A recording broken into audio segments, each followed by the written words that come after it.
Can you believe we've been doing this shit for a year? Welcome to the UglyMugsPodcast. I'm your host, Quincey. And your other host, Justin. Stinger before the episode. Yeah, I know, right? For us. Yeah, we've been doing this for a whole damn year. Yeah, there's very few things that I will do for a year straight. I didn't even make it through a full year of my workout program. Oh, you kind of pulled back on the DDP yoga? Yeah, I haven't done it in a little bit. I'm kind of become a fat, lazy bastard. I'll get back into it. Yeah, I I'm just... also was thinking about picking up running. Yeah, shit, cardio all day, dude. I'm that hard. Yeah, work that hard out. I'm working out my gut, and I was like, I gotta eat less. That's bad. Right, let's do this the right way.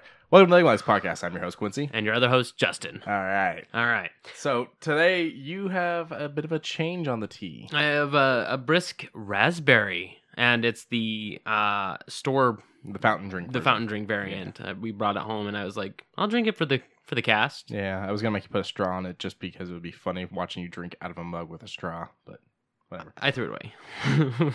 And today I am doing coffee bean and tea leaf. I'm doing their organic Mexico dark blend. Smoky aroma, dark chocolate notes, smooth finish. It's not the darkest they have, but it's up there. It's really good. You like your coffees dark, don't you? Yeah, because there's a thing where... I mean, I like light coffees too. Mm-hmm. But the problem is with light coffees, if you put too much water, it's going to taste watered down. Muddy water. Yeah. With dark coffees, if you don't put enough water, the fact that the coffee's dark kind of helps with that. Plus, I like my coffee strong. Oh. This is one of the reasons why my chest is so hairy. It's just the way I drink my coffee. But see, I don't drink coffee, and I'm hairier than you. Yeah, I think you're just part ape. That leads me into a nice little subject before we get into our movies. You got something for your birthday. Speaking of which, happy birthday. Thank you.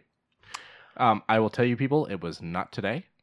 No. That's why I will leave it. It was... Actually, it's on my Twitter page. It was the 19th. Yeah.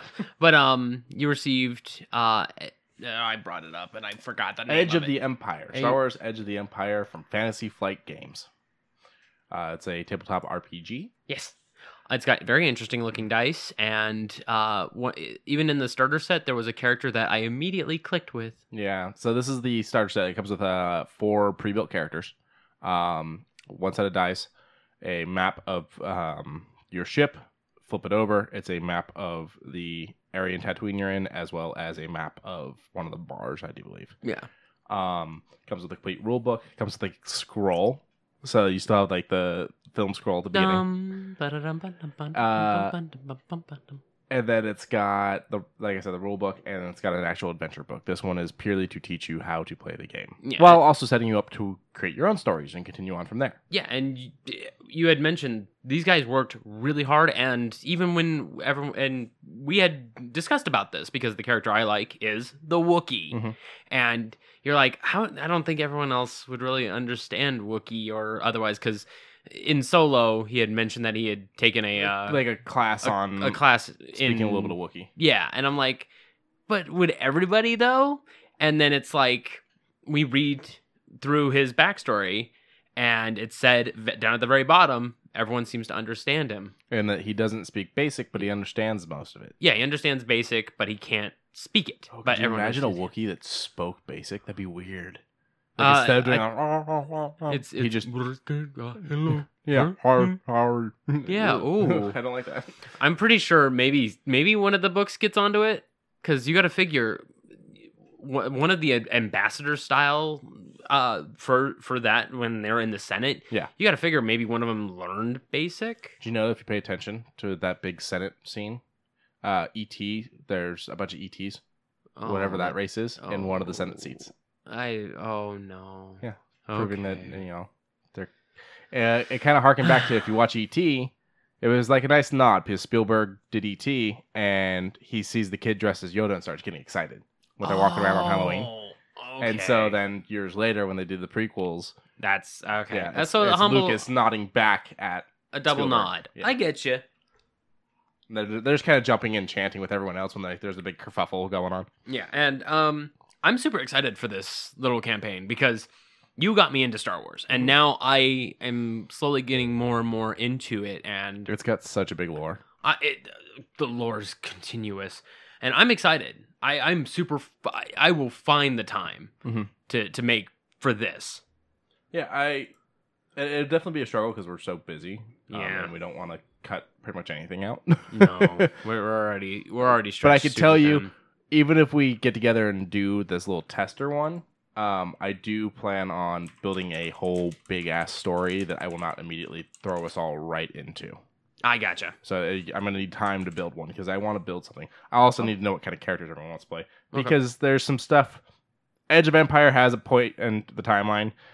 It happens like right around the Battle of Yavin, within anywhere from it just happened to a year out. For anyone that doesn't know the Battle of Yavin, that's when they blow up the first Death Star and A New Hope.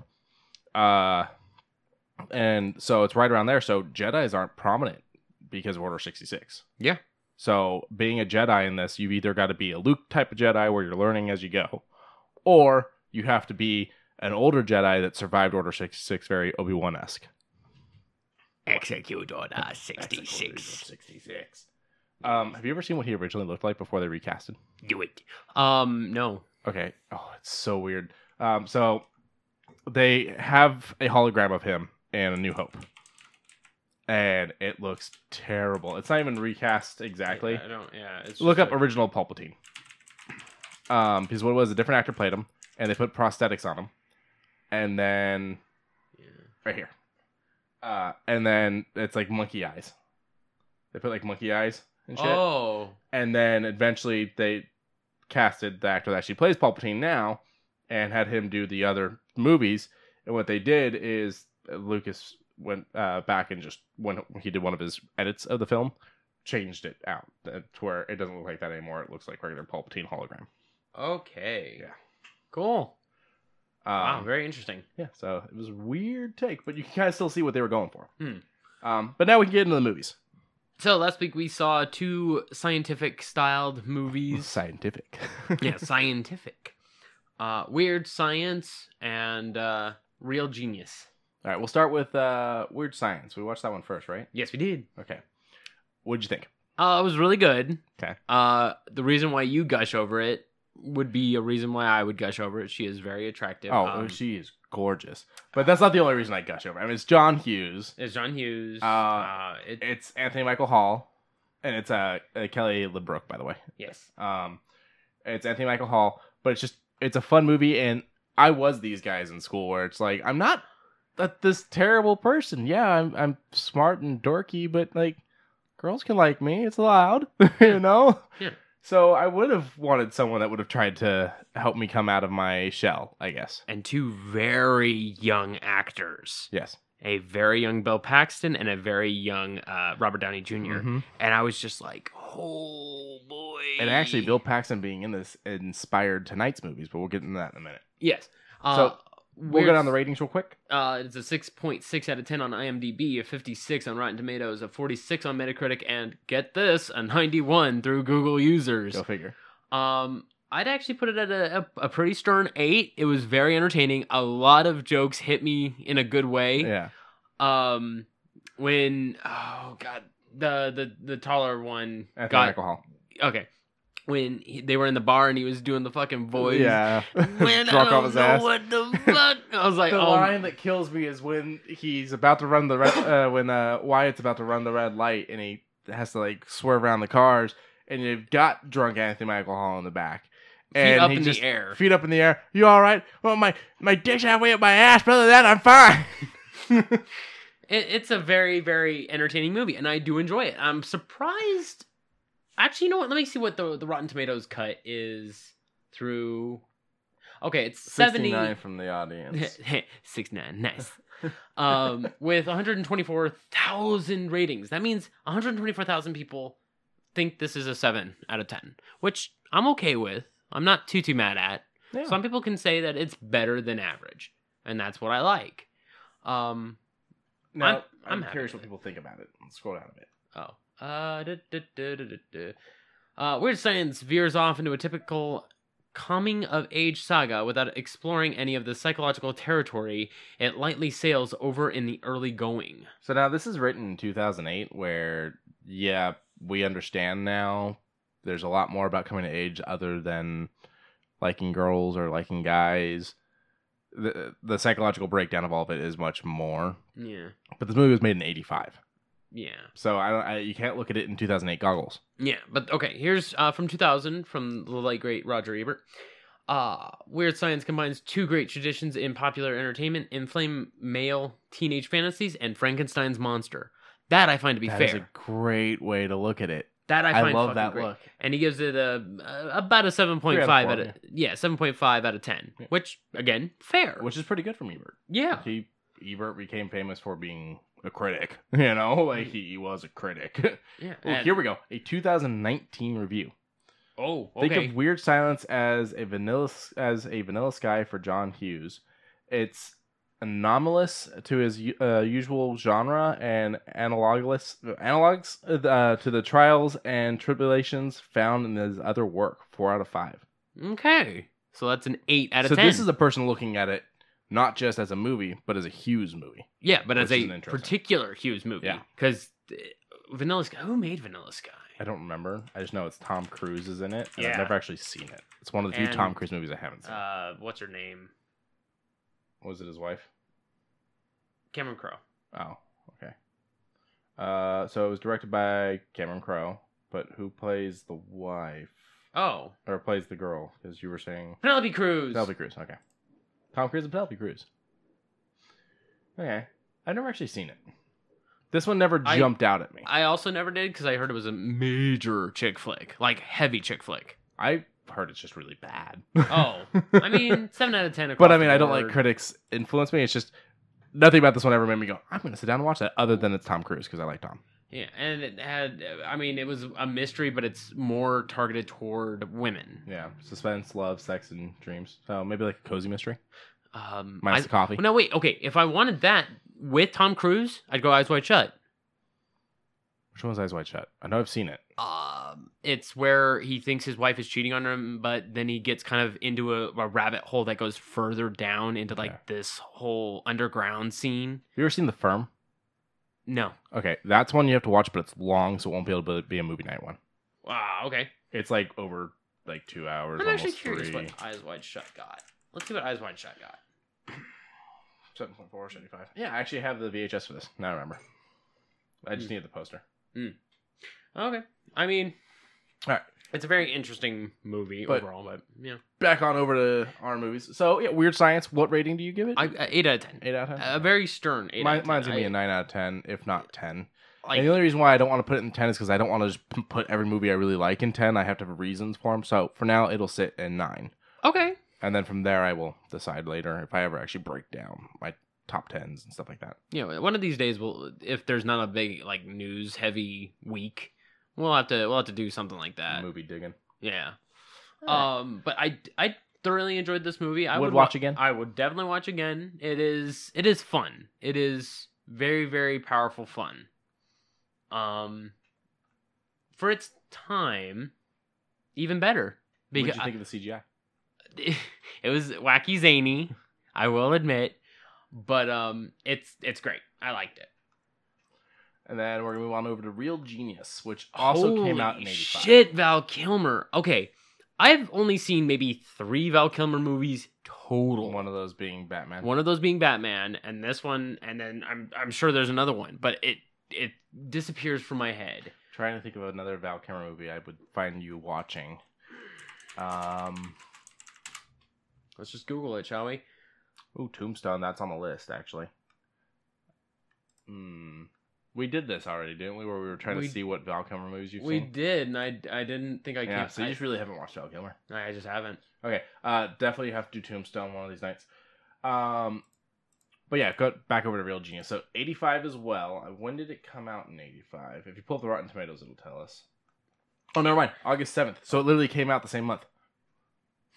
Weird Science and Real Genius came out the same freaking month. That's funny. What did you think of this one? It was very fun whenever Val was on screen. When the kid was, trying to, be the flirtatious goof, it was bouncy, entertaining. It didn't... He's kind of what had to ground... He's what had to ground the story. Yes. And if you just stuck on Val Kilmer, I feel like it would be oversaturated with him. But at the same time, it would still be a very, very fun and bubbly movie. as soon as they figure out their conundrum and it gets taken by the professor dude. Yeah, the asshole. Yeah. That's when I feel like Same asshole from Ghostbusters. Oh yeah. That's when I feel the whole entire story kind of goes a little downhill. Not majorly, but it loses a lot of its bubbliness until the very, very end. Mm-hmm. And I'm just like, they could have cut this down a little bit more. Yeah. What I find interesting is the movie, a couple parts in it are loosely based on actual life events. So the whole concept of these students making this device, not knowing that they're working for someone, all that shit is actually based on something that happened in Caltech back in the day. The Frito-Lay thing where the guy's doing the entries to win all the prizes is actually based off of some kids at a different college that did that with McDonald's and won a huge percentage of the prizes. Because no purchase necessary. No just purchase send necessary. in postcards. Mm-hmm. And postcards back then were probably pennies. And it had postage already on it. Yep. So, let's get the full ratings. And I had you go on Rotten Tomatoes because I wanted the release date. Now, this one's a little bit down the middle of the road. 7, 75, 71 from IMDb, Rotten Tomatoes, Metacritic. But, as usual, Google users are higher. 90. Well, I'm assuming what happens is the person that hates the movie doesn't normally search the movie on Google and then go and give it a thumbs up or a thumbs down right there. Yeah, they just let it lie. Yeah. Because they're like, Where are you putting it? I'd probably also put it at about a 7. Right. Like, it's a good movie. It's a very great movie whenever Val's on screen.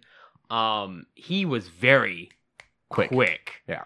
All of his quips, all of his quick one-liners, I don't think in the 80s, I don't think very many people had that quick response time, you know? He was very, very quick to the answers, quick to, the This quips. kind of makes me wonder where Val would have gone if maybe he hadn't done projects like Batman. I mean, it's not fair to say that Batman wasn't too bad. It was the Schumacher Batman. Yeah, it made money, but it became a joke. You're right. I mean, well, that was before Batman and Robin. Well, that was the last one. Okay. Well, Yeah. I'm just saying. But he is the first Schumacher one, and so it's the first of all the neon and all that shit. You're right. But I mean, the fact that he was in The Doors, and holy shit, is he believable as the lead of The Doors. Yeah. And then also, I'm a huge fan of Tombstone, and then Gun. Top Gun. That's the other Val Kilmer movie you've seen. Yes. Okay. And then Top Gun. It's very much, we kind of saw all sides of Val, and then he kind of started just getting shit roles and disappeared. Last one that I think we recognized was Snowman back in 2018. Yeah, which we didn't watch. And it got canned. If I remember right, when I looked at it, it was bad. It was like 10. Oh no, I already did that. Hold on, let's just do. Boop, boop, boop. I should have just done Snowman, but whatever. 2017. I'm sorry. 2017, yeah. But yeah, 5.1, 7 on Rotten. He's definitely had the bigger ones in his career, but his career really died off after a certain point. I want to say maybe early to mid 2000s is when we stopped seeing him as often. We see him in Kiss Kiss Bang Bang, but after that, I don't know. I don't remember Val being in much. Yeah, well, good news coming back he is back for Maverick for the new Top Gun. Yeah, and I'm happy for that. I don't think it's gonna bump him too much because it's not his movie, you know. This movie's gonna be about Tom Cruise and about the reject Mr. Fantastic. Yeah, but I mean, to be fair, Iceman was Iceman, yeah. So I don't think that Iceman cometh. I just don't think that I don't think it's gonna be a negative for him. I don't think it'll be a negative at all. No. But here's to hoping that he does well. So tonight's movies, like I said, are inspired by like Bill Paxton. Okay. We're gonna do Broken Lizard's Club Dread, which is one of the first, if not the first, movie from the guys that do Super Troopers, Beer Fest, all those movies. It's about a resort on an island, and people start getting killed by some kind of killer. Cool. But goofy hijinks because it's a Broken Lizards movie. It was all a prank. I don't remember, honestly. Okay, well, I don't know. But new to me. They're crazy. I like this one a lot. I don't like it as much as Super Troopers. Super Troopers is just... Super Troopers. Yeah. I haven't seen the second one yet, though. I haven't seen the second one yet either. Okay, well, that's got to be on the list then. Somewhere down the line. My reasoning for not immediately jumping into the second one is I didn't want to be disappointed. Oh, well, I heard it was good. I heard it was good too, So- and I'm glad, but I was super worried. Oh, yeah. I mean, and then- you're worried that Far From Home is disappointing. No, I just didn't see it in theaters. Oh. I was just busy. Oh, okay. And then the second one is going to be Near Dark, which is another one with Bill Paxton. Yes. It's a Vampires. vampire movie. I think you'll enjoy it. Oh, hell yeah. You know I like vampires. Well, and I know you like Bill. Oh, that. Bill. What, wrong Bill. It's fine. All Bill. All Bills. All Bills deserve to be treated the same. Most. Now, what this movie did is reminded me, we did a thing when we were talking about Dracula a couple weeks ago, the new BBC show / Netflix show. Yeah. And I listed my top 5 or top 10 vampire things. That list is complete shit. I spaced on probably my all-time favorite other than Dracula. And that's the original Fright Night. I don't know how I skipped it. And the sequel's up there for me, and the remake is up there for me as well. I've never seen the sequel to the remake, though, because that looks like shit. But yeah, so ignore my original top 5 or top 10, whatever it was, vampire list. That's complete crap. I'll come back at you guys with another one once I put some more thought into it. Okay. But let's get into the news. Let's get right into the news. I don't like him, but I do like how he presents himself. That is, oh, God. Keemstar. Yeah, I don't know who that is. He's a guy who eats popcorn while listening to a couple people fight because they have drama that they have to hash out. So he goes, my first guest star is da-da-da-da-da-da, and then my other guest star is the person that they don't like. And then he just pulls up a thing of popcorn and just listens to him while they destroy each other. Alrighty. Yeah, he's very, very much a... Shit starter, it seems. Very much so. He enjoys it. His show is called Drama Alert. But moving on. DCU has their online game still going, and holy shit, I like this anniversary update that they have. I like that. Well, that's just one of the things that they're doing. Yeah. So yeah, they're doing a big happy anniversary thing. If you use, what's the code go back up? Or is it not a code? No. Oh, you just have to log in. Okay. Yeah. You log in, you get their anniversary gift as long as you do it before tomorrow. It is currently, as we're recording this, 6:26 p.m., January 30th, 2020. So you need to do this by January 31st, 2020. Log in, you'll get your free shit, including character ups, like experience ups, a new layer theme, which is Brainiac. I like Brainiac. A couple of suit designs, open episodes, all kinds of fucking goodies. Jump in there. It's free. I play DCU off and on. I miss a lot of the events because I don't always get on. Yeah. But I'll probably log in at least enough to get the free shit. Yeah. As for games that we're popping on and off with, I'll just mention it real quick. You know, there's very few mobile games that I play. Mm-hmm. Pulses and Dragons has a Yu-Gi-Oh thing coming out right now, and at midnight tonight, I'm gonna be fucking hype. So if I'm looking at my phone, don't think I'm not gonna be paying attention to the movie. It's just I've got one thing I need to do at midnight. Okay. So you're not paying attention to the movie. Gotcha. It's just for, it'll probably just be for like 5 to 10 minutes. Honest. Gotcha. So Netflix is doing another weird thing, and it's bringing a lot of big names to do this. I'm just tired of seeing Netflix doing this. I mean, I hope it works, but well, with all these big names, I have faith. And I have all right to have faith because it's something that I care enough about. Yeah, movie 43 had a lot of big names. That thing still sucked. What are you doing to your hair? I was scratching my head. Leave me alone. That's a fucking scratch? Yeah, there you go. There you go. But One Piece is becoming the next thing for the Netflix's live action from anime. And we're getting a good writer. Well, a couple good writers. Steve Maeda from Lost and X-Files. And Matt Owens from Agents of S.H.I.E.L.D. and Luke Cage.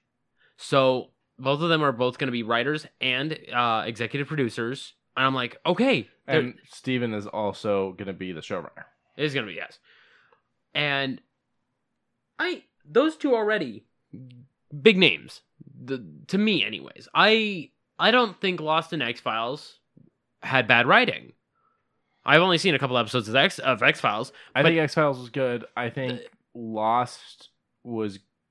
I feel like Lost suffered from a thing that a lot of writers get, where it's you start coming up with ideas while you're working on a project. And they just throw them out.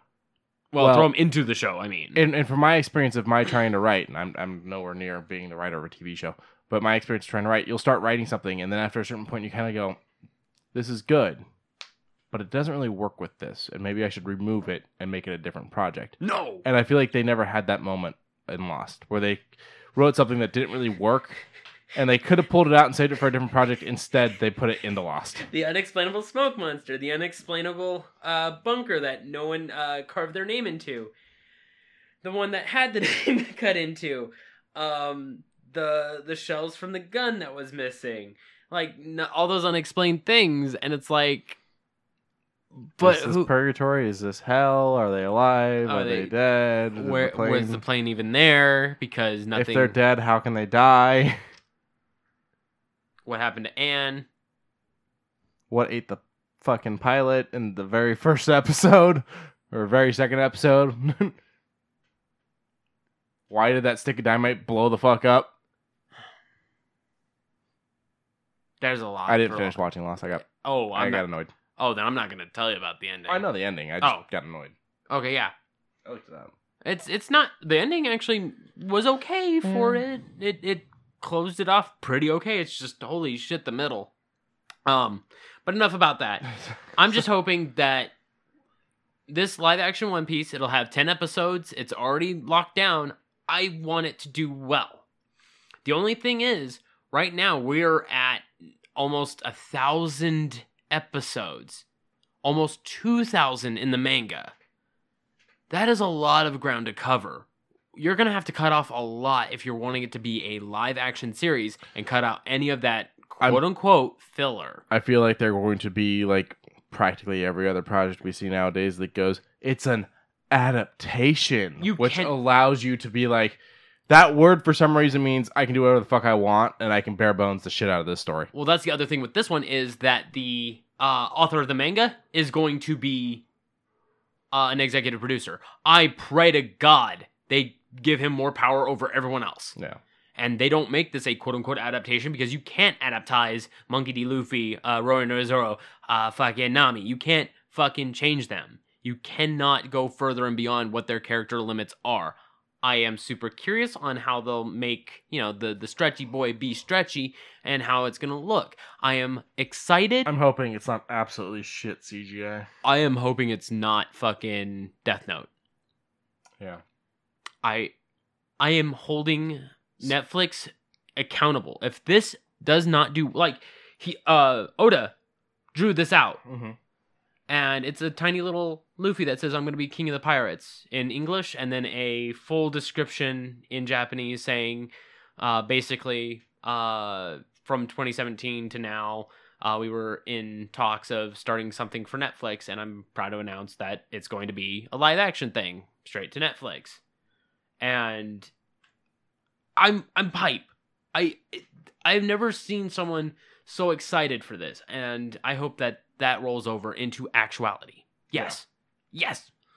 While we're on the subject of anime, and mangas, Ryuk has made his long-awaited resurrection in Shonen Jump for February 3rd. New one-shot. So, for all the Death Note fans out there, go check that out. I personally checked out after they killed a certain person. So, I didn't get very far. You want to talk about this? This next? Yeah, I can talk about it. Okay. But I guess there was more to it than that. So, we're all fans of wrestling in here. We enjoy wrestling. And during the Royal Rumble, we had a powerful Spike. Yeah. And we were hype as hell to see him come out to the ring. I'll be honest, I didn't watch the Royal Rumble. I just watched this part. That's fine. Edge came popping out at number 21, if I'm not mistaken. And the crowd popped. I've heard crowd pops for Royal Rumble attendees from time to time again. You know, everyone like, oh, hey, that person that I haven't seen in a minute. Good to see him. This pop was probably one of the biggest I've heard. And as soon as he gets in, Randy Orton was in the ring. They did a lot of Team RKO or Rated RKO style things. I'm like, oh, good shit. Randy was about to pop off the RKO, and Edge was like, I'm not having any of that. Threw him out of the ring. A lot of good spots from Edge. A couple good spears, a couple okay spears. Edge speared AJ Styles, hurt his shoulder. Hurt AJ's shoulder? Yeah. Oh, yeah. When he tried doing it on AJ went a little further. I think he pulled himself further up and flipped. So I kind of halfway blame AJ on that one, but yeah, he rotated in such a way that he landed on his shoulder, twisting it. Okay, that I had mentioned that AJ took it really strong, but I do appreciate AJ. Goddamn, he looks good. He looks great. And then I haven't seen Raw on Monday, but I guess Randy attacked Edge when he came back out. Edge rushed to local medical facility following Randy Orton's attack on Raw.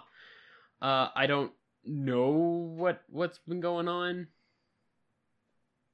but I hope that it's not that major serious injury, because it was the medical insiders always said 9 years ago when Edge left, you take one more hard bump, you're not going to walk anymore. Yeah. And I think it was 2017, late 2017. He was cleared to wrestle. It's just he was like, no, I'm good. Yeah. And here we see him hopping back into the ring, ripping people up, doing some pretty stylish moves. I looked into it a little bit more. Shoulder separation. Ooh, yeah. He landed weird. But it's good to see that he is a high potential to return. I hope this injury does not keep him away, because I would like to see more Edge. It would actually bring me back to watching regular WWE. Let's be honest for a second. Do you think it's kayfabe? Do you think he's actually injured and rushed to the medical facility? Because the only news company that has it is the WWE website. I looked up Edge injury. Oh. And the only thing that's coming up is WWE stuff. So do you think he's actually hurt? Or do you think it's... Or that's storyline? Okay. Yeah, it might... I hope he's okay. I want it to be storyline purely because I want him to be okay. Okay. Yeah, I mean, yeah, of course. And I would love to see Edge in the ring. Like, from the ringside news, WWE reportedly signed Edge to wrestle more often. I'm like, as soon as you hop into the Royal Rumble, you sign a minor contract stating... In this photo, he kind of looks like Triple H. A little bit. But... It's a little weird. It's almost like they did the face swap. A little bit. But, that, number one, I can guarantee you, it's going to be, WrestleMania 36 is going to be, Edge Randy Orton. Just a nice little comeback match.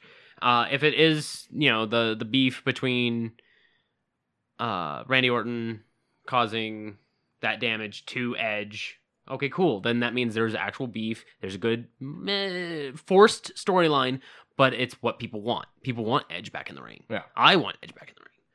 But over on the other end of things, I watched the Jericho Cruise episode of, I think it's Jericho Cruise.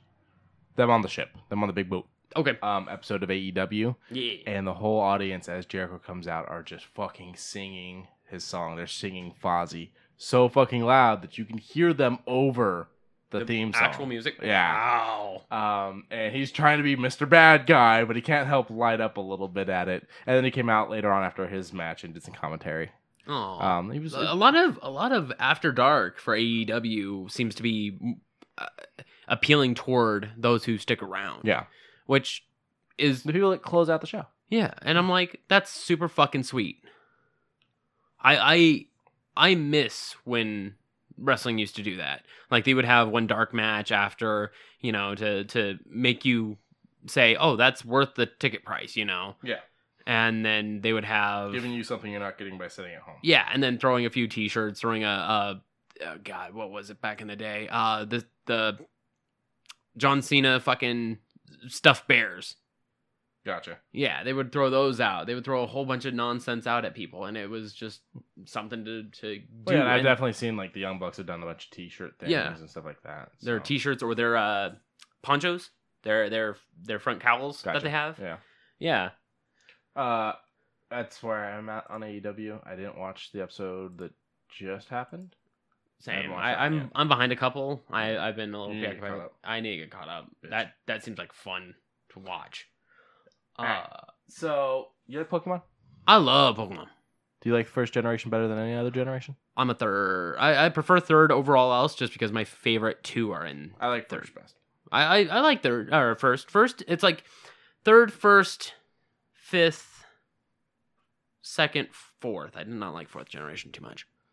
Well, for the lovers of first generation, GameSpot covered it, and you can go to Pokemon Center. It's Pokemon or Poke Center?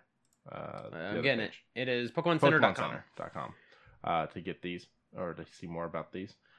They are 5 skateboards, decks and trucks, from what I can tell. Yeah.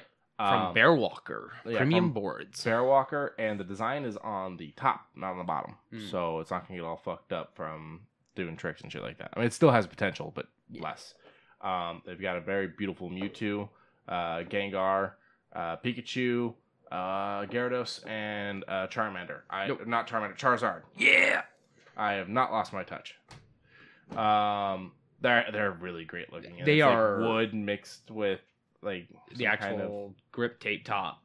I don't think it's grip tape. Look at it, it's different. Yeah, well, you got to figure what are your feet can attach to. Yeah, no, it definitely is going to grip whatever it is. I just don't think it's grip tape. It's something different. It is something different, but it is beautiful. It almost reminds me of the sole of a Vans, of like old Vans. Kinda, yeah. Okay, I'll give you that.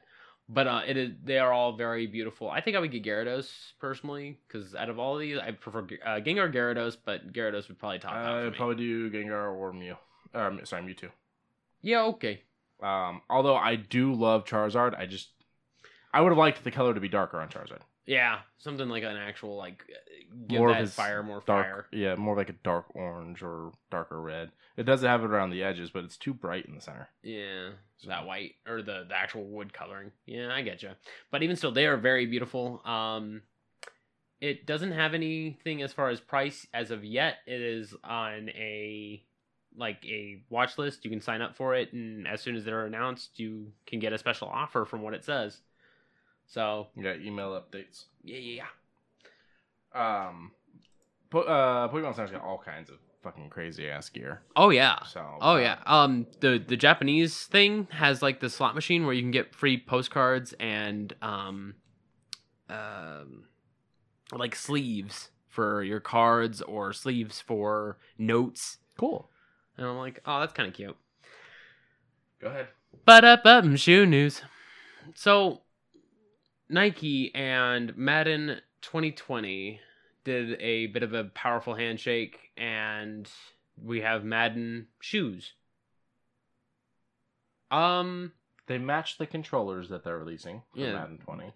I like the look of the controllers. I like the look of the controllers too. And they have Nike swoops on them. They do have Nike swoops on them. So that means it's an all across the board type of handshake. I like the red better than the blue personally. I prefer either or. My issue is their white grips, and those are going to show dirt. Okay. Yeah, you're right. I mean, clean your shit. I mean, I have a pure white controller that's still clean after almost a year. Keep your hands clean. Keep your controller clean.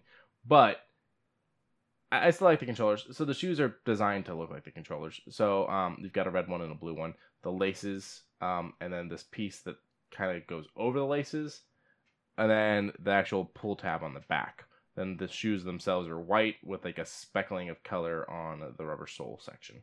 And then they got little keychain type of things that have the Super Bowl numbers. Those are the Super Bowl numbers, right? Yeah. Okay.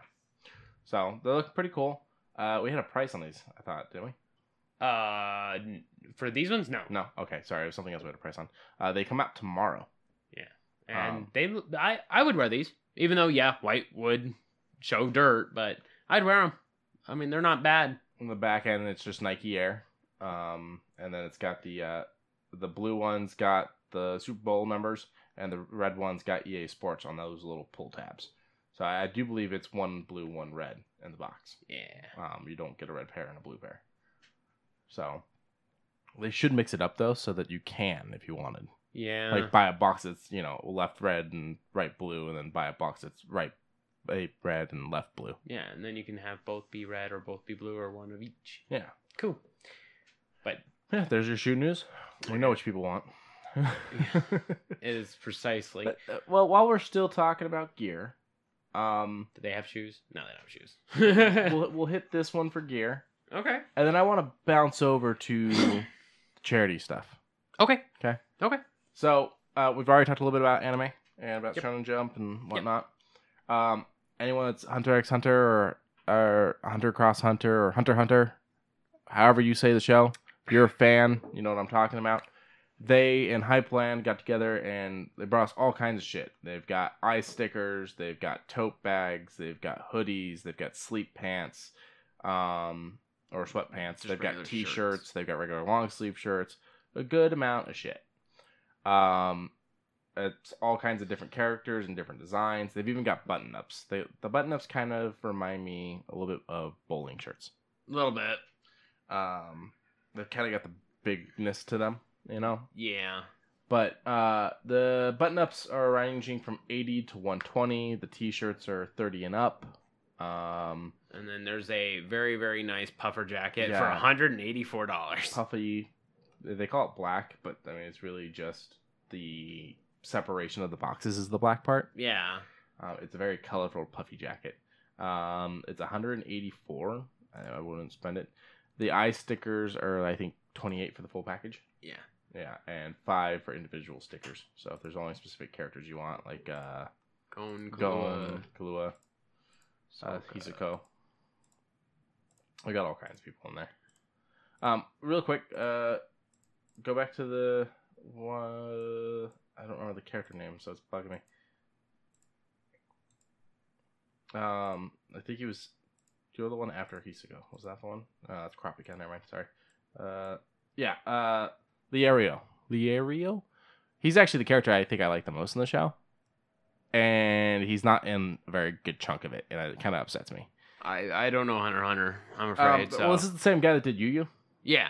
It's just You remember when Kuwabara disappeared for a while, and it kind of sucked because Kuwabara is one of the best characters in the show. You're a machine. It's kind of what happens with this guy. Oh. He kind of did the same thing, and this guy's kind of Kuwabara-esque. Oh. And the goofiness. Okay. But all of it looks good. Yeah. There's nothing that looks too negative. Like I'm not a fan of those long sleeves. Those. Oh, those? I don't care for them too much. They went too plain on the chest and put too much on the sleeves. Okay. But other than that, everything looks pretty good, yeah. I'm also not a big white t-shirt person, so a lot of the designs that are offered in white are also offered in a different color, and I'd probably go with a different color. Oh, yeah, you're right. So yeah, check those out at Hypeland. I'll let you take this one. This one's all you. Okay, so you know how I like Humble Bundle. Yes. I love Humble Bundle. Right now, Humble Bundle. Right now, exactly what I'm talking, until 10 a.m. Eastern Standard Time on the 31st. It is a 24-hour sale, so get on it. It is 33% off, but it makes it 38% if you already have Humble Bundle Monthly or Humble Choice, as they now call it. Get you a Bethesda game. There is a shit ton on that sale. Oh, it is all kinds of stuff. You got the Wolfenstein games. You got season passes. Dishonored. You got Fallout games. We forgot about fucking Dishonored. Yep. Prey, Dishonored, Evil Within bundle, Morrowind, classic Dooms, current Dooms, classic Fallouts, current Fallouts, Quake. Do you think they're gonna make a new Quake? I hope they do, because that is my favorite shooter of all time. I mean, that and the id Engine. Don't tease me like this, Quincy. You literally gave me goosebumps. And it is very rare to do. Call of Cthulhu, Dark Corners of the Earth, Rogue Warrior, all kinds of shit. I mean, the fact that the classic Fallouts are on there. Yeah. That hyped me. Oh, yeah. Point Lookout. If it's Bethesda, it seems like it's on here. Yeah. They've even got the DLC separate, so if there's a DLC you don't want or you already have, or just want that one in particular. Yeah. So, for instance, you can get Broken Steel for $3.09. And I recommend you have to get that one because it continues your story. Well, the pit does also after the update. Oh, that's right. Mm-hmm. They That's did the right. update so that all the DLCs can continue your story. Good shit. Because the Pit is actually the one I bought originally. Oh. The Pit was my first DLC. Well, I bought Broken Steel just because I like Brotherhood of Steel. I wanted to go to Pittsburgh. That was literally the whole reason. Yeah. I wanted to check out what it was like. Fallout 3 was a good game. Fallout 3 was great. So there's all kinds of shit on here, and this is going to help Australia. It's going to the Australian Red Cross because they are still burning. They are still on fire. It's the net proceeds. So they'll make some money off of this. Yeah. It'll be good. It'll be great. If you don't have Doom VFR, get it. Yeah. I played it at GameStop Expo a couple years ago, and holy shit. I have never, up until that point, I have never messed with VR. Uh-huh. And when I finally messed around with it, I thought I was going to go in, I was going to get dizzy, I was going to stop early. I wanted to keep going. I wanted to keep playing. I had a friend that played Skyrim VR and almost ate shit trying to fucking pick up. He was sitting at the very beginning when you're sitting in the back of that cart being brought in as the prisoner. He's looking around, and then like you go to get out of the cart and it messed with him, and he almost fucking fell. It was actually, for all those that listen to the podcast, it was Piper. Oh, he almost face planted. He had to go get a chair. Now I know a lot of people are angry at Bethesda. So you can do this through Humble Bundle. You do not need to be angry at Bethesda. Yeah. You have no reason. Give me a goddamn solid reason. If you say, Fallout... They're going to yell Fallout 76. You yell Fallout 76, I'll be like, okay, then don't buy Doom Eternal. Like, don't get salty. Don't be a little bitch. But, for those of you that aren't, they're over at their website, you can do the same sell. Oh, you won't get the percentage, the extra percentage from having Humble Bundle monthly or choice. But they do have a t-shirt over there. And I love it. That on the front is the little Fallout guy. Little Pip-Boy. Pip-Boy? No, Pip-Boy is the thing on your arm. Oh. Vault Boy. Vault Boy. Little Vault Boy holding a koala. And then the back's got some kind of crest. I'm not entirely sure what it is. You'll have to pull it up for me. I'm doing it. There it is. It's what is that responder symbol? Okay, it's the responder symbol. Okay, and so it's like a blue shield with the heart and the heartbeat monitor line going through it. And it's $25. Yeah, and that's also helping with the Australian fires. Yeah, and I don't want to see no comments on anything because this is a pre-order, but I don't want them saying, "Oh, what's it going to be made of? Fucking khaki or fucking canvas, non-canvas." It's gonna happen. You know it's gonna happen. I don't want it to. Even though they have no right to. Even though it's for charity, the internet's a salty, fucked up place, man. I'll admit I can get salty too, but in my salt, I can still see why I get salty or why I would be salty, but I'm not going to justify it by yelling at someone. Yeah. Well, you know, I've seen so many people on there. We've talked about this before. I've seen so many people on there so angry and talking so much shit that sometimes I sit there and go, I don't think you ever actually played the game. I don't think you even bought the game. I think you saw what everyone else said and jumped on. And while the things people are saying are true, you have no right if you didn't play the game. What do you want to move to next? Let's move on to this because I forgot about it until just now. Oh, right. Yeah, I tagged you on that. What'd you think? Looks cool, right? Yeah, I'm excited. The fact that it pulled the music. Yeah. Ba-na-dum. Which will lead me into a different news story also. Okay. So, Ghost Recon Breakpoint is doing a special Terminator event because for some reason Terminator is doing events with everything. I know. Despite the movie doing poorly. That's fine. I'm not. I can see why it did poorly. I want to go watch it still. I do too. But I'm going to probably get salty at the time travel as usual, but I'll still enjoy the movie for what it is. So that's the one thing I'm confused on. Their time travel doesn't... I get pissy about time travel. Their time travel doesn't confuse me, and I've never fully understood your confusion with their time travel. It's... Okay. 1 goes back to handle 1's job. Yes. 2 goes back to fight 1 to stop it and to get fine. 3 goes back to continue what 1 was supposed to do, but never interacts with 1, even though they technically coincide together. How? No. 1 is sent to kill Sarah Connor. Yes. 2 is sent by grown-up John Connor to protect young John and Sarah. Okay. From the new one that they've sent, the liquid one. Yeah. 3 is sent to continue to protect John Connor from another liquid one they sent. 4 was sent back during like 1 or 2 to sit there and wait to be able to protect them from what comes after them in 4, and same thing with 5. And I don't understand why there's an issue with that. Maybe it's just because I need to go back and rewatch them. Well, maybe. Fun fact, I bought 2 and 3 digitally. Oh. They're available on Vudu. Then I should be okay then. I'll rewatch them, and we'll see if that all gets fucking amended. But at this point in time, I am confused, and I will remain confused because of how they structured it. Well, look at it this way. You never saw Genesis? No, I didn't see Genesis. Okay. But what I know of Genesis, it still makes sense to me. But look at it this way. Old John Connor, he doesn't own a time machine. He has to break into Skynet to do that. Yes. So send as many as you can with specific things, because you're not going to be able to break in every week and send another one. No. So you got to send them now, and the main reason why they were like, we sent one back that sat there and aged was because they have to talk about why Schwarzenegger looks older. Yeah. So, they're doing a special breakpoint thing with the Terminator. It looks really cool. It looks great. I'm psyched to get on for this. Yeah, this looks we need to get you level, because guess who's super strong right now? I played a little bit the other night with Piper, Dad, and James. Finally, we played for probably 20 minutes before everyone got off. I'm like, what the fuck is with this? Like, why can't I get you guys together for this? But then the other night, me, Dad, and James were on fucking Division 2 for like 4 hours. I don't understand it. We boot up Breakpoint. We're lucky if we log in 20 minutes. We boot up fucking Division 2, which I enjoy, but not nearly as much. And we're there for 4 hours and complete all kinds of shit. Half of DC is fucking saved. Hey, well, I mean, I'll text me. I just find it weird, you know. Yeah, but text me. I will be more than happy to Terminator shit. Yeah, I want to do this. Like, if I gotta go it alone, I'll go it alone. If you want to come with me, come with me. So come with me if you want to live. Come with me if you want to live. That's what I tried to lean you into, but you didn't catch it. Sorry. It's okay. The Terminator news I have is the actress who plays Sarah Connor has come out and said that she won't be coming back, most likely. Oh. She's fine to leave it where it is. Her main reasoning is how poorly this movie did. Yeah. If this movie had done better, she probably would have been down to keep Sarah Connoring it up. Which sucks, because she's the main reason I want to see it.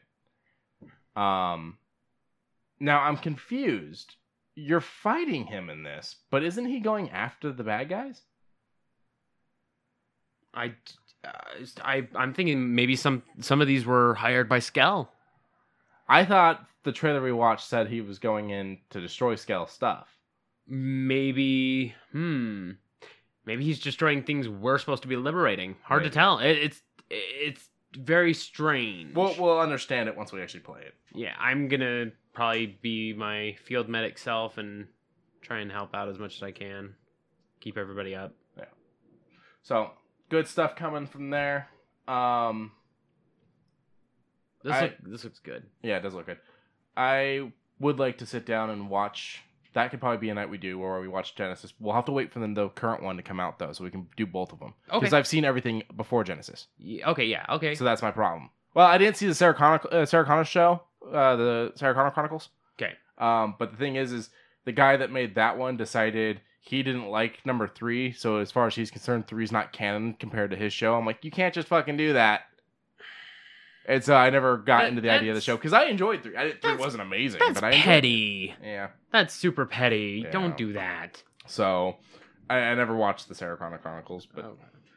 up next, you want to talk... we were talking movies. Let's talk this one real quick. Okay. This is actually a show, not a movie, but... But it's based off a movie, so... Well, based off a book. Actually, it's based off a radio play. It's off a radio play? I thought it was a book. H.G. Wells did it as a radio play. There's a book now that goes along with it. But yeah, it was originally a radio play. Maybe it was a book and then a radio play. You may be right. It may go book, radio play. But the radio play is what's famous because people that tuned in late didn't know it was a radio play and thought they were being invaded by aliens.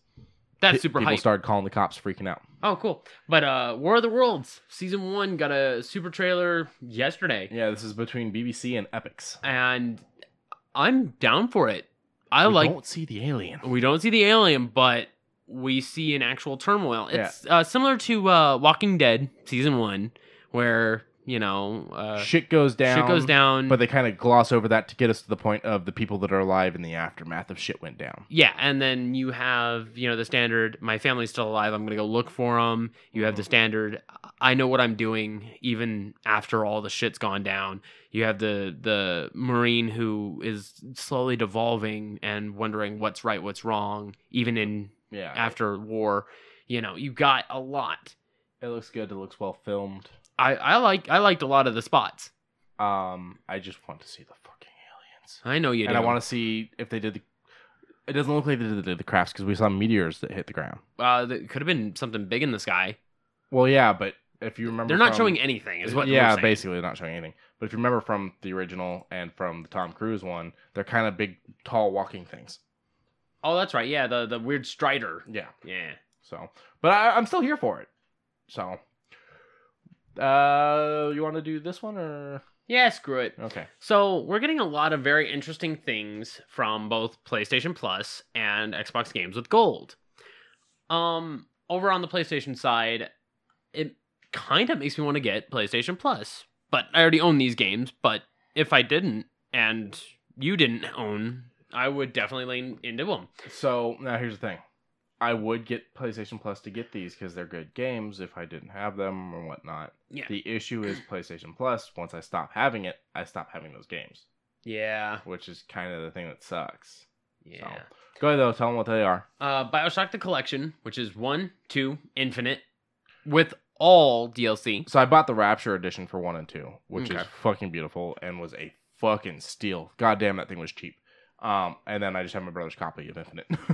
Yeah, and I mean, 1 I can beat with just Electro and Wrench. I could just do that. Yeah. Did you save all the little sisters, or did you harvest them all? First playthrough. First run. First run through, my very, very first one, I saved them. Okay, yeah, I saved them all first run too. Yeah, and I was using all sorts of fucking mechanics, but then I realized you don't need all that.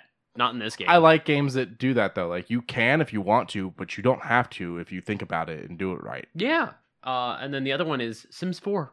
You know how many times, though, a fucking Big Daddy would come up behind me and I didn't realize it and just smack the shit out of me? I'm just like, ah! Come in like, what's his name? Shrek. Oh, hello there. No, Leroy Jenkins. Sims 4, it's an enjoyable game on PC. Concur. If this one is one that'll do mouse and keyboard support on console, I will log thousands of hours into this game again. Oh, more than likely. But playing it on console, it's so fucking difficult. Yeah. And their last one is a PSVR, which is specifically for you, a game called Firewall VFR, PSVR, and I don't have anything under that. When I clicked it, it pulled me you to like a broken link. Yeah, latest on what? Okay. Awesome. Well, that fucked it's up. It's a tactical shooter. In short, it looked good to me. Okay. I don't care about your goddamn ad. VR tactical shooter. I'm not going to support all these ads. Yeah, I know, right? Bullshit. Yeah, it is bullshit. But in short, it looks good. Another ad. I'll let it go. But the tactical shooter, it actually looks good. Yeah. You can actually like crouch down behind, like you pull back on the thumbstick and it like crouches you down behind a couch, and you can raise your hand up and blind fire your weapon. And as you're blind firing, when you peek back up, you can see where your bullets were shooting. That's pretty cool. And you're like, okay, and then you just aim where you see where your gun was pointed, and you just hold down the trigger and hope for the best. Yeah, and I just love the look of it. I'm just curious, like, this is the problem I have with all VR things, is it seems like their characters are moving pretty steadily. How is your character just stuck moving, or are you controlling the movement? I think instead of using you're just wearing a headset. Yeah, okay. A lot of games are having to do that because the movement is just so difficult. Either that, or it is using them, but you're just using the thumbstick. That would be kind of difficult. The only weird thing is, look how slow you're going. Yeah. You're not going very fast. No. I'm assuming that's to keep you from getting motion sick. I mean, it looks good. I love it. I wouldn't mind having it for free. Wow, As for paying for it, I'd have to see more, and I'd maybe even log in some time before I would say, yes, I'm paying for it. Yeah. But it looks good. Yeah. I'm glad that they're also supporting their PlayStation VR set. Because over the last two months, they've been pushing stuff for it. Last month for PlayStation freebies were the entire Uncharted Nathan Drake collection and Goat Sim. Wow. Well, first of all, Goat Simulator's been free on everything for years. Yeah. It's kind of weird. It's just not in PlayStation. Yeah. But the entire Nathan Drake collection, that's really cool. Mm-hmm. But at the same time, kind of makes me wonder, like, everything except for his last story, number 4, is on PlayStation Now. What is it, Thief's End? Thief's End, yeah. Okay. Everything except for the Thief's End is on PlayStation Now. Like, you just kind of hit yourself in the wallet there. Now it's one less reason for people to get PlayStation Now. Yeah. Yeah, you're right. I'm not saying I'm complaining. I'm just saying interesting choice. Yeah, I get you. So moving on to Xbox, we got what is that? A bike game? TT Isle of Man Ride. Yeah, it looks like it's some kind of it's such a weird cross rocket racer. It's such a weird name though. Double T Isle of Man Ride on the Edge. Yeah, I don't do racing, so I don't know what this is. I mean, I'm neutral to racing. I'll still get it because Yeah. I get all the free games, whether or not I'm ever going to You play do. them. Or not. I have so many fucking games. Second one is Call of Cthulhu, which I know you're hyped for. I mean, I like. You're hyped to get it for free. I'm hyped to get it for free. I liked the first half, and then I heard after the first half it begins to devolve and get bad, and you didn't go into the first half. You're right. I haven't done any of it, but it got medium reviews. So, but that'll be a fun one to dick around in. Oh yeah. And then we've got going back. Well, then we've got Fable Heroes, which I heard was kind of a fun little back when Xbox Arcade was a thing. It's not really, a big price game by any means. Something to just kind of play. But then we've got the gem of this set of free games, the magnum opus. I forgot about it. That has sound. No, okay, I wouldn't call it magnum opus, but it is a pretty good game. It is the original Star Wars Battlefront 2. No, just Battlefront 1. Oh, it's Battlefront 1. Okay, Yeah. I'm sorry, the other thing showed Battlefront 2. You're right. So it's the original Battlefront 1. I'm excited to play it. If it does have 2-player, we'll fuck around on it. I just don't know if it does. We'll have to see. Yeah, you get to do all kinds of shit in this one. It doesn't look too bad. Nah, I mean, it's not like up-res or anything. Oh. Darth Vader's getting his ass whooped. He's like, No, you and your Wookiees. I love Wookiees too. It is almost February, so we'll do our promised spoiler-filled review of Rise of Skywalker on the next episode. Yeah. So look out for that, and we will warn about 6 times before we actually start talking about it. So if you haven't seen it, you can't blame us. Let's go ahead. It's been a month and a half, for fuck's sake. Yeah. So, yeah, you have no reason. Another little thing about Xbox. Xbox Game Pass pushed the thing saying February is going to be a really, really, really, really, really, really upside down, really good month. So they did all these different fonts. They did the upside down really. And the thing is I've seen Xbox Game Pass in the past hide clues as to what they're doing. I think, I already know it's going to be Carrion. Carrion comes out February. Yeah, but they're saying that they're setting this up like there's going to be more than that. Oh, probably. It's just, I don't know what it is. But and the fact that there's a bunch of shit that's about to leave, like Resident Evil 4 is leaving Game Pass. That's fine. I already own it on Steam, so I'm good. Yeah. But we got Sea Salt coming out right now. I'm probably gonna available today. I'm gonna probably grab it when I get home. And then Fishing Sim World Pro Tour. Okay. Okay. Well, I'd rather play fucking Ghost Recon. Bye. Well, the way you say that makes it sound like Ghost Recon's bad. It's not. It's good. No, yes, it's very good. It's just Fishing Sim World. What do you think happens if you call that phone number? Their ad has a call now 360-499-6360. This is America. So that would be area code 1. Not area code, country code 1. Country code 1.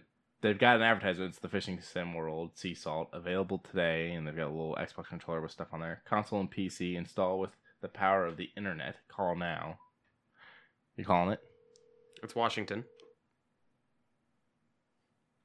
See what it does. Hold it closer to the mic. I am.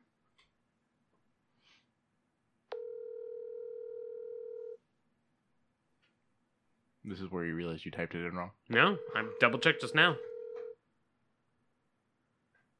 The thing at the bottom says Microsoft. Hello, and thanks for calling Xbox Game Pass. This is Melissa McGame Pass. How can I help you? No, I'm just pulling your leg. Melissa's actually in a very important meeting, so I've snuck into her office.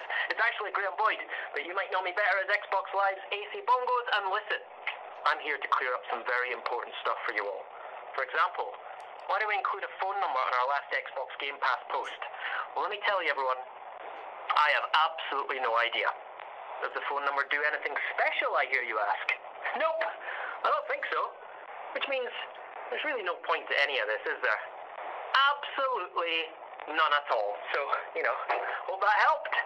Alright, everybody, this is Graham Boyd with Xbox Game Pass signing off. We better get out of Melissa's office. Oh, and go and download a game or two. We just added a bunch of new ones. Alright, bye now, everybody. Love you. Alright. And it hung up. Okay. So, for 1 minute of entertainment, go ahead. That was pretty good. They even have that it is Washington down there at the bottom because they've got like A mailing. It's not a full mailing thing. No, it's just a section of Washington. It's Game Pass. Red Mound, Washington, 98052. So All right, and I'm surprised that it worked. they're fun. Holy shit. I mean, Microsoft's set in Washington. Bill Gates lives in Washington. So not too far from Seattle, I don't think. Okay. So, And the person who runs the Xbox Game Pass is... they're hilarious. Jesus Christ. The one that runs their Xbox one is fun too, but not like the Game Pass no. Twitter guy, because the Game Pass Twitter person just goes nuts, and they kind of like do things at the other Xbox one that the other Xbox one will then kind of like let loose a little bit and start to participate. Yeah. It's fun. Like there's when it says February is going to be a really, really good month and there's no announcement, then someone pulls up Gabriel Iglesias doing, tapping their wrist, for like time, kind of like how Judge Judy would do it. And then above the pretext of when? In February, probably. Yep. And I'm just like, damn. Yeah, they're fun. They do a lot of GIFs and stuff. I'm loving it. So, moving on from that, let's we haven't talked Disney in a few weeks because we talked about the first leaked stuff for the Marvel section of Disneyland. Not even leaked, announced. I shouldn't even say leaked. I should say announced. And now there's been more. There will be an animatronic Spider-Man that will swing over while you're in that section of the park when it opens this summer. I am beyond fucking giddy hyped. The first time it happens, I'll probably damn near cry like a little bitch. I wish I had the money to go this summer when it opens. And here's a little, what is it, ASMR? ASMR? There you go. But I was way away. Yeah, look at that though. Way away, and it still did that. I mean, my vocal patterns do more. Yeah, see? Yeah, I'm just saying, it was kind of funny. Wow, my lows hit low. Another fun thing that Disney's doing is they did After Dark 80s, and I think they're about to do 90s, or they also did 90s. Complete with all kinds of fun little gear that is 80s and 90s themed. T-shirts and sweaters. The sweaters have the big neck on them. They're all in a very 80s font, neon type of colors. There's phone cases, there's cups. They even did up lighting for the park and everything. They went all out.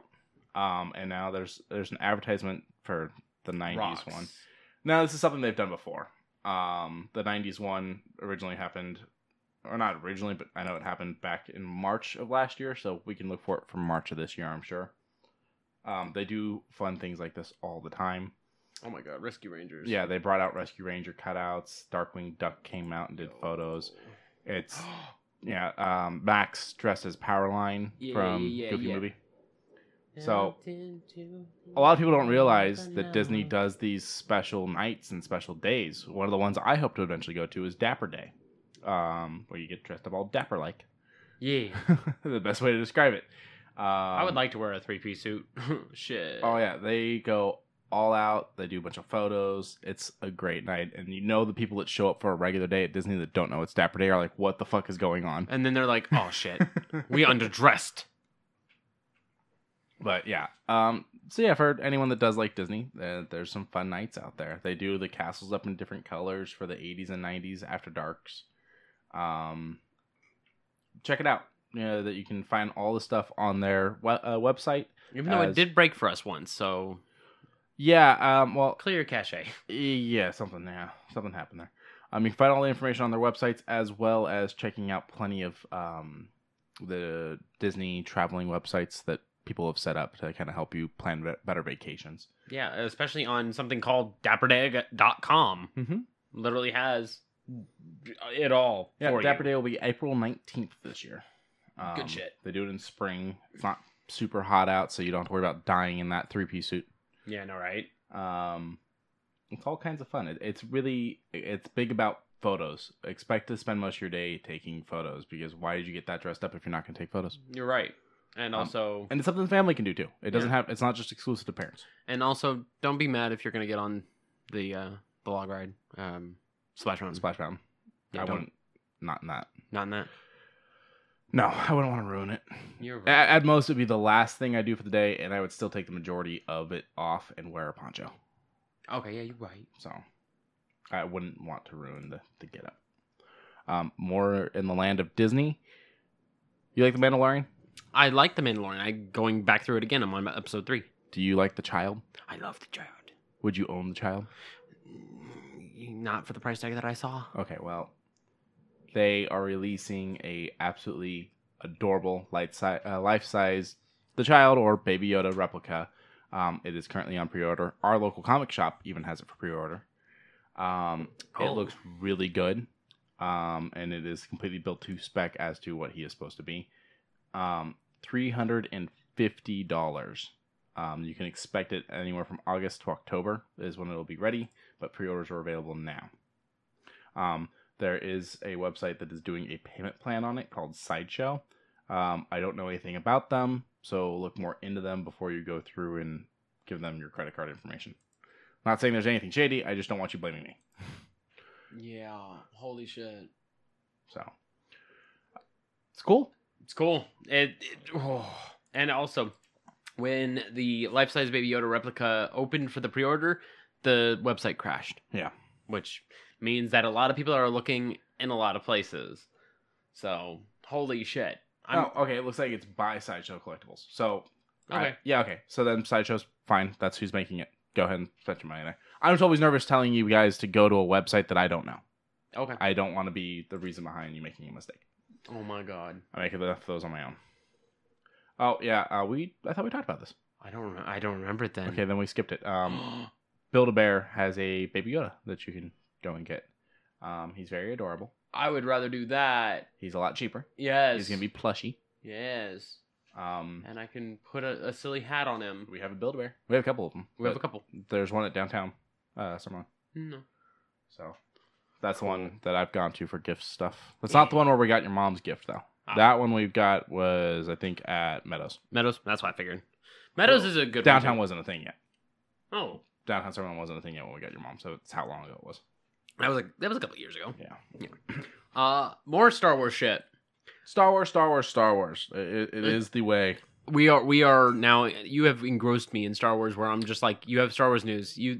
If you had done that a year ago, I would probably been like, okay, what is it? And now I'm like, what is it? Yeah.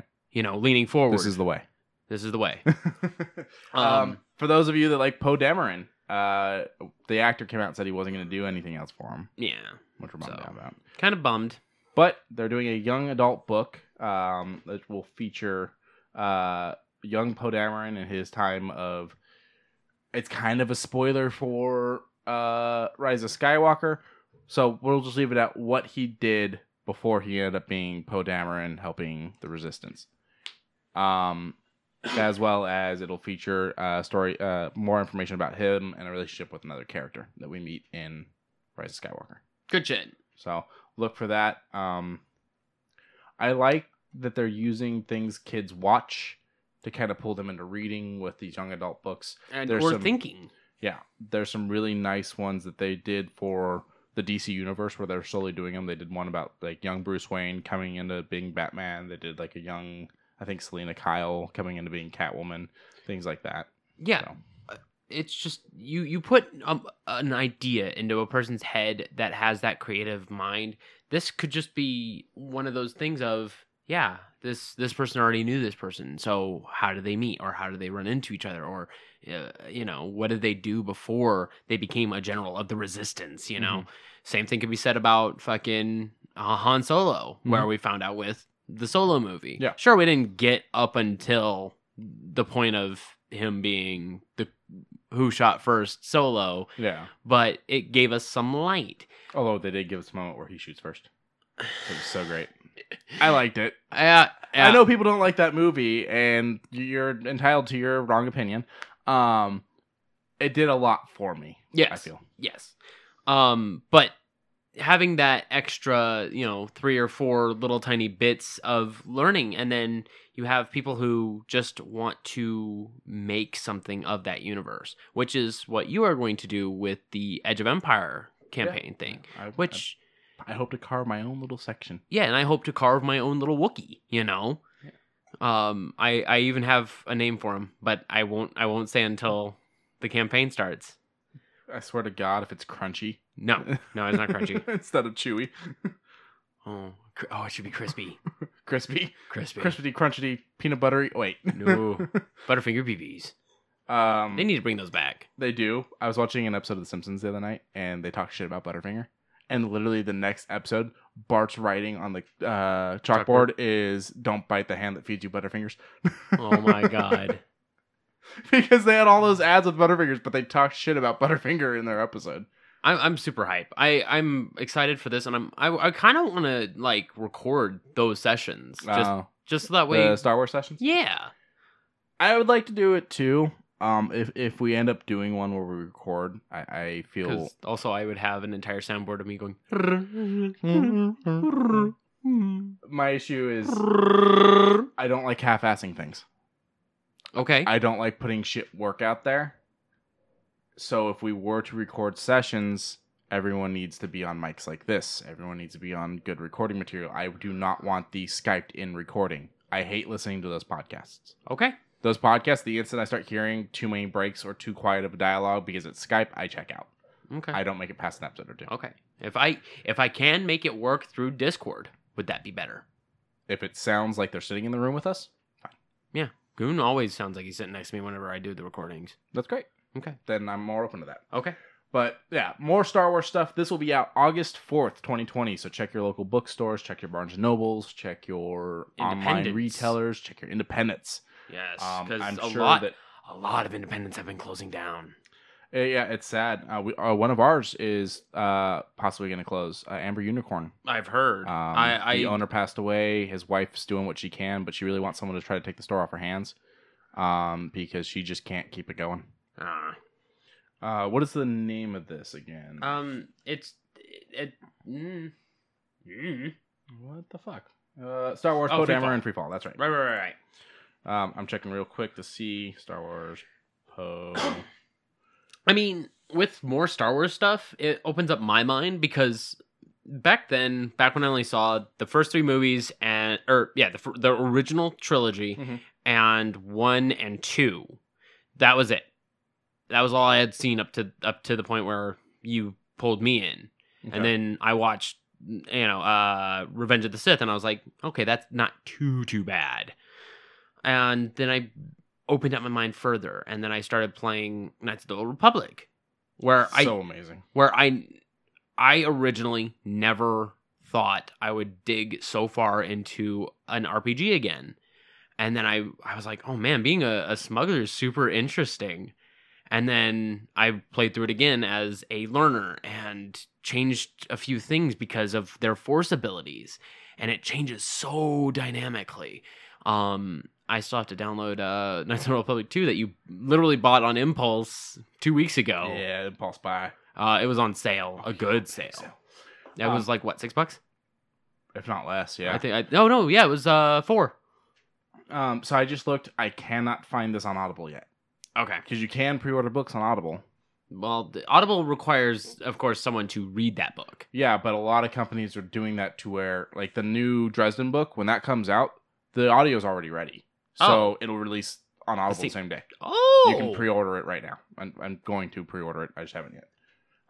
But this is not available on there yet. I'm sure it's coming because all the other Star Wars books that Disney's been doing do have Audible versions. Yeah, God, more Star Wars stuff. I'm for it now. Yeah.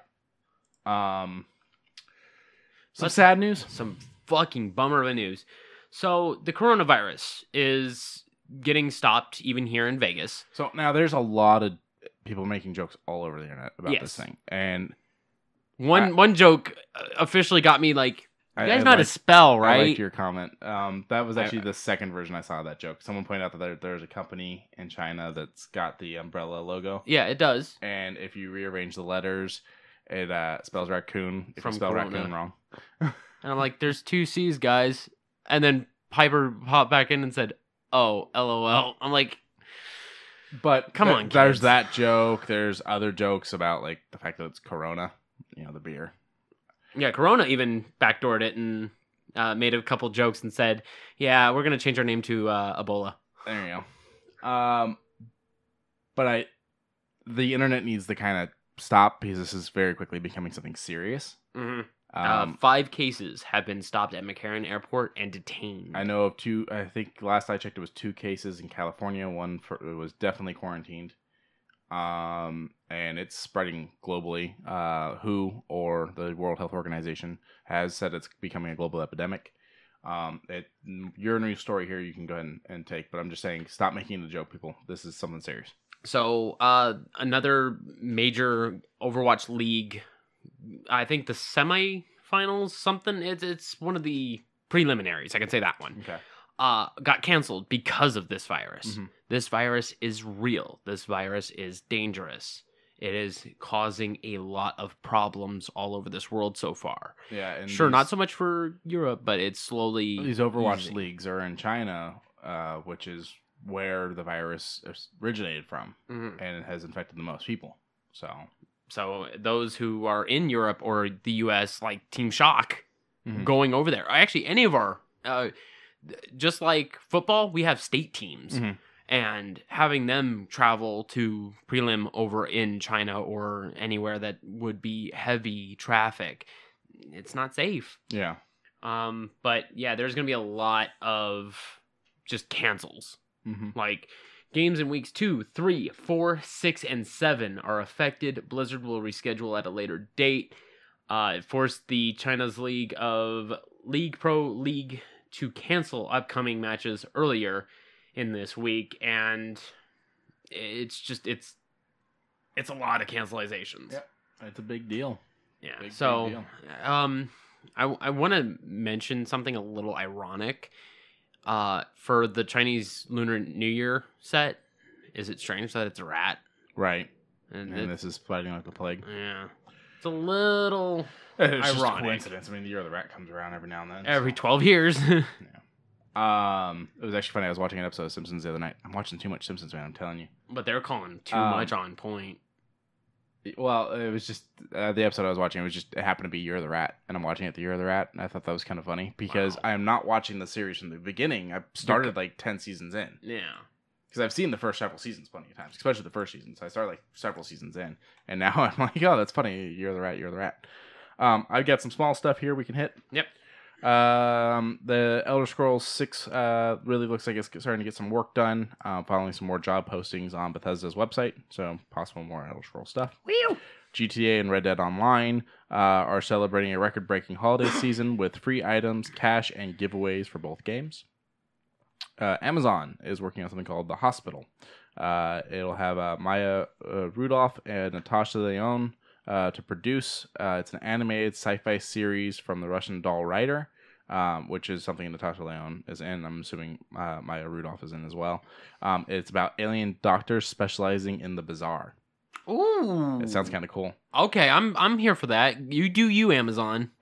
Sebastian Stan has been kind of taking to Twitter, and it seems like he's throwing some shade around about the way Cap and Bucky's storyline ended up in Endgame. So It was, well, it still had the poke and prod, so I don't... we're friends. We hate each other, but you're standing up for me. Well, not even hate each other. I've been brainwashed. You're standing for me. Blah, blah, blah. I don't know. It did feel rushed. And then at the very end, he's like, I'm going to go live my life while you don't get yours back. Yeah. And I don't know. Gives the shield to Falcon, which I'm fine with. And Bucky nodded and he was fine with. But I don't know. I kind of get it. It felt like that story was a little jumbled. Like they kind of went about it too quickly. A little bit. I just gave Quincy the little bit. Apex Legends dropped a season 4 trailer. So for the fans, you can go check that out. I know it starts with the dude shaving. That's all I remember from it. Yeah, and he looked good. Yeah, it did look good. If you want to check out Star Trek Picard, CBS is letting you stream the first episode completely free on the official CBS All Access YouTube channel for a limited time. I would love to check out Picard. The problem is I'm not going to pay for All Access, so why tease myself by watching the first episode? Fortnite has another crossover with the NFL. All 32 teams' outfits return for Fortnite item shop just in time for the big fucking game. Whew.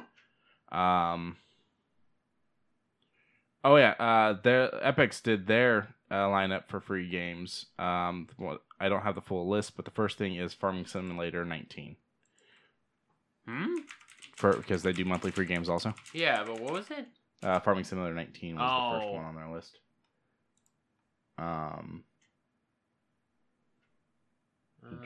While you're trying to find that, I'll go across a couple other little things. Okay. Let's see. Oh, I don't like their coming up games. Okay, so Ticket to Ride, which is currently available on Game Pass. Carcassonne? And Pandemic, which we already got for free over on Xbox also. So, in short, all games I don't care about. Oh, wait, a few more. Let's see how many we're going to get. Oh, these are just regular free-to-play. Yeah. So, for their next coming ones, I ain't interested. Okay. Sorry, Epic. Outer Worlds is coming to the Switch March 6th, but will require a download even if you buy in retail. Yeah, sure. It's whatever. Battlefront 2 reveals its calendar for February, so anyone that it's out, go check it out. Cool. Switch has overtaken the SNES for Nintendo's third best-selling console with 52 million units sold. Holy shit. That is a lot of Switches. Yep. Let's see. What else do I got here? Oh, they're making that animated Witcher show. We talked about that a little bit already, right? Yes, we did. Okay. Well, it's going to be called The Witcher Nightmare of the Wolf, and it will focus on the Geralt's mentor long before they met. So it actually won't be about Geralt. Brooklyn Nine-Nine dropped their sneak peek, so fans of that, go check that out. I've never actually watched the show, but I love how loyal the fans are and how they basically push to get the show picked up by someone else. You've checked out because you're watching shit. Yeah, a little bit. I've heard the Brooklyn Nine-Nine. Let's see. I don't think I really have much else. There's a character that's coming back to Doctor Who. Big excitement, but I don't want to talk about it for anyone that's behind. Like I am, it was like, oh fuck, that was something I would have liked to have experienced rather than see and post on Facebook. So, yeah. In the whole continuation of keeping The Witcher going, Cavill has broken down talking about the swords and stuff like that, and a big thing he did for Netflix. He's also breaking down some of the scenes, fight scenes and stuff like that. So good he's shit. doing a lot of real cool stuff there. I love the behind the scenes stuff. Yeah. The upcoming Gretel and Hansel comes out February. I didn't know it was coming out until I saw a thing on Fandango about it. It's setting up for a shared universe with other dark tales. So we're gonna have like the Grimm fairy tale universe for a movie that's not being advertised worth a damn though. So I'm worried it's not gonna happen. Let's see. Glow Season 4 has dropped some details, so go check that out for all you Netflix junkies. Dead Cells DLC trailer. Dead Cells: The Bad Seed. And Narco Mexico dropped a season 2 trailer. I watched the first couple seconds and was interested, and I never even actually watched Narco. Oh, okay. Yeah. So that actually immediately got me kind of like, oh, that looks interesting. Okay. Did you know that Keanu Reeves is not going to be the only person in the new SpongeBob movie? Yeah. Snoop Dogg showed up in the newest teaser. Trailer. Yeah. Or not the trailer, the oh yeah, no, it was a trailer. Where Krabs goes, "You got 30 seconds. Go." So Project Luminous update. That project is the Star Wars book project. It's spanning the books, comics. It's set for a big reveal on 24th. So February 24th, there will be all kinds of Star Wars books and comics news. And have you ever seen The Thing? That's the one where they're out in the snow, right? Yeah, they're in Antarctica. Yeah. Okay. Yes. So the original one's black and white. It's some big monster. They fight it. There's a lot of opening and closing of doors for some reason. They're very loud doors. It kind of reminds me when they would turn on off old radios. Yeah, a lot of that. And then they remade it. John Carpenter remakes it with Kurt Russell. Man, that's the amazing. mysterious illness, right? No, that's the monster still. That's a monster. The monster that makes himself look like you. So that's where they're not sure who's who. Okay. And that's why they're doing the thing with the blood. Gotcha. And then a couple years ago, someone did a remake, prequel type of thing. Okay. Well, now they're doing something else with it. They are making Universal and Blumhouse are getting together to do an adaptation of Frozen Hell, which is the book that the thing is based off of. Oh. It's considered a long lost novel. But that is it's a novella that Carpenter had read and then based the thing off of. So shit, you show me that image, I'm all for it. Yeah, well, you like tentacles. But yeah, that's what the book fucking love it. To see something that you cannot describe, something that you cannot even comprehend, is something that I wish to find. Opens its mouth too wide. Opens his mouth. Opens the mouth. But yeah, so that's new for Blumhouse and Universal. Good shit. I hope it'll be good. I would have liked to see more in the Thing universe rather than rebooting it again. Yeah. You know? I mean, I'm whatever. Not gonna lie or sugarcoat it. I'm okay with this. Yeah. The creators of ID Invaded reveal the anime's Hollywood influences from Inception to Addams Family. They did a big thing. Oh, okay. So that's kind of cool. Cool. Bunch of Oscar shit. I honestly don't care about the Oscars. Fucking Grammys. Billie Eilish won 4. Congrats.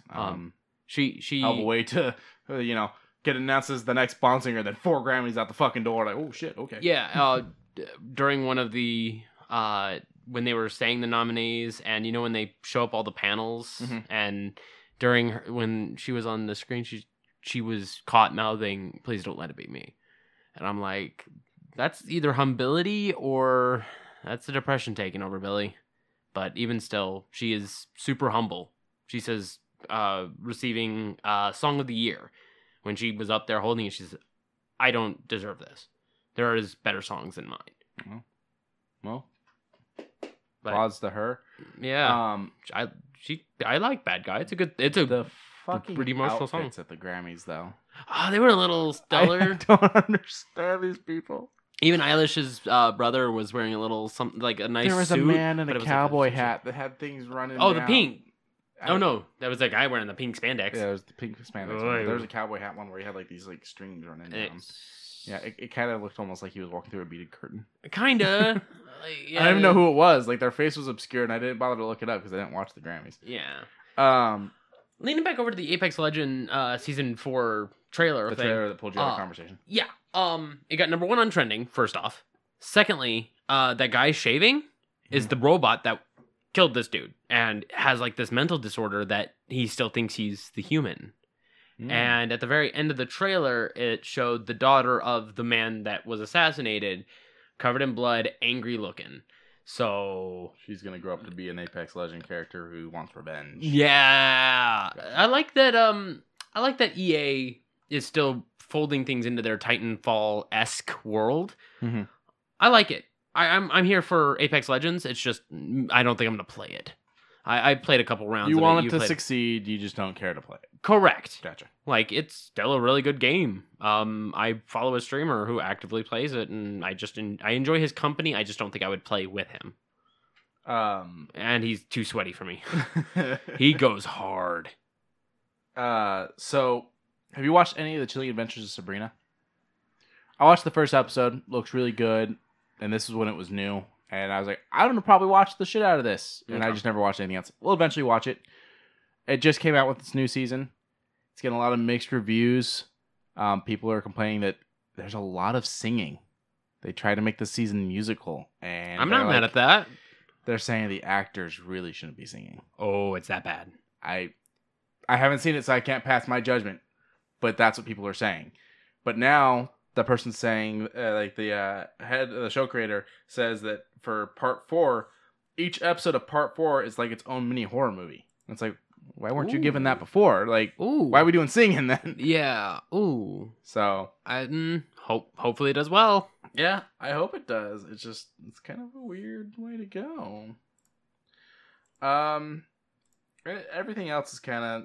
We've got a few more looks at the fact that the Batman has started filming. They've revealed that Peter Skarsgård will play Gotham DA Gil Coulson, while Jamie Lawson will portray Marlowe candidate Bella Rail.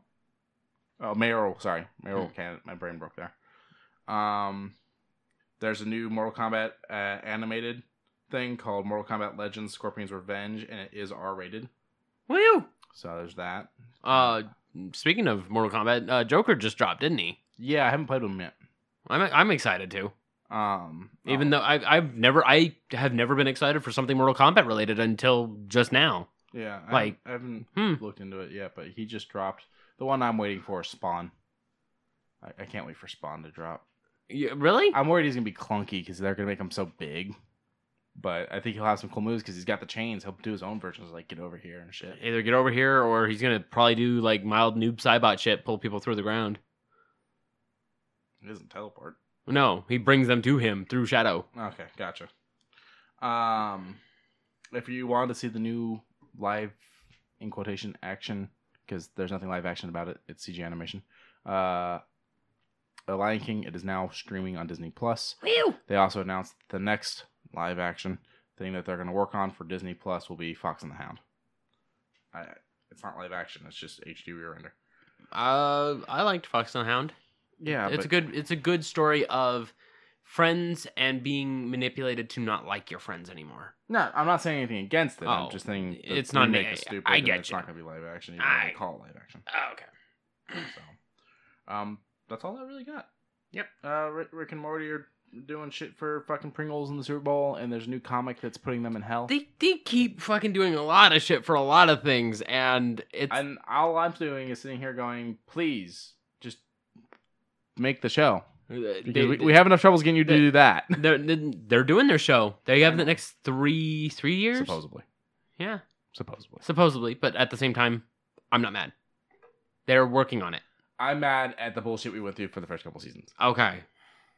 And now they're doing all these side projects, and it worries me. Look, I get it. I understand. But you got to make a little bit more money to try and, keep That's the fine. artists.